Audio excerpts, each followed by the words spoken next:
Ikaw ay tagasunod ni Kristo saan ka man naroroon.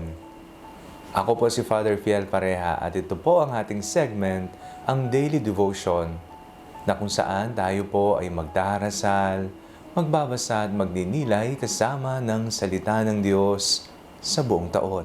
Manalangin tayo. Sa ngalan ng Ama, ng Anak at ng Espiritu Santo. Amen. Halina, banal na Espiritu, liwanagan mo ang aming puso at isip nang maunawaan at may sa buhay namin ang iyong salita. Amen. Our Bible passage for today is from the Gospel of St. Mark chapter 16, verses 15 to 20, and I read it for you. And he said to them, "Go into all the world and proclaim the good news to the whole creation. The one who believes and is baptized will be saved, but the one who does not believe will be condemned. And these signs will accompany those who believe. By using my name, they will cast out demons. They will speak in new tongues. They will pick up snakes in their hands. And if they drink any deadly thing, it will not hurt them. They will lay their hands on the sick, and they will recover." So then the Lord Jesus, after he had spoken to them, was taken up into heaven and sat down at the right hand of God. And they went out and proclaimed the good news everywhere, while the Lord worked with them and confirmed the message by the signs that accompanied it.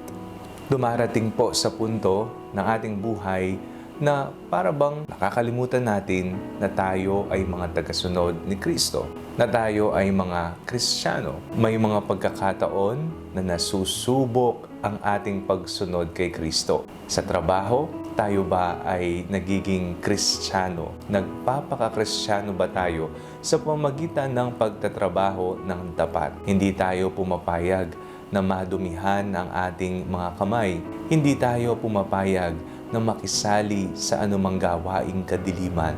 Laging ipinagtatanggol kung ano ang totoo. Sa eskwelahan, ikaw ba ay isang mag-aaral na tapat na sumusunod sa mga tuntunin?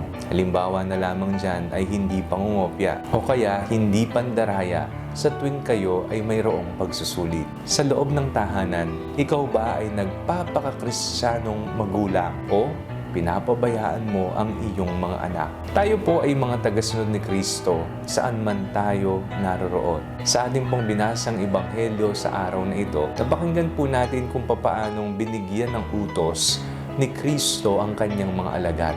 Anong utos ito? Ito ay ang ipalaganap ang mabuting balita sa buong mundo. Saan man sila naroroon, saan man sila mapunta, ipapangaral ang mensahe ni Kristo. Ganon din po ang utos sa atin ni Jesus.